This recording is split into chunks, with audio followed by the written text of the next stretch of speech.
Soulagement à Rennes après qu'un petit garçon de 4 ans, enlevé samedi devant la mairie, a été retrouvé sain et sauf. L'enfant d'origine comorienne a été découvert à Libourne en Gironde. L'homme avec qui il se trouvait a été interpellé. L'alerte enlèvement lancée dimanche matin pour retrouver le garçonnet est donc levée. Une attaque probablement crapuleuse est à l'origine de la blessure par balle d'un policier à Pantin, près de Paris. Alors qu'il effectuait sa ronde sur un site du ministère de l'Intérieur, 2 hommes cagoulés lui ont volé son arme avant de prendre la fuite. L'arme de service et du matériel pouvant servir à un cambriolage ont été retrouvés dans les environs. Le pronostic vital du policier n'est pas engagé. Après le choc, la peur à Tianjin. L'armée chinoise a enfin confirmé la présence de centaines de tonnes de cyanure hautement toxique sur le site dévasté mercredi par des explosions. Les craintes de contamination grandissent parmi les 15 millions d'habitants de cette métropole portuaire de l'Est de la Chine. Alors que le dernier bilan fait état de 112 morts, les familles des victimes accusent les autorités de cacher la vérité.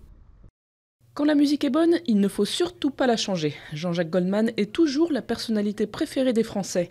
Le très discret chanteur, auteur, compositeur devance l'acteur Omar Sy dans le classement IFOP publié par le Journal du Dimanche. À la 3e place, une femme, l'ancienne ministre Simone Veil. Parmi les politiques en activité, François Hollande arrive en 50e position. C'est 2 places de moins qu'en décembre.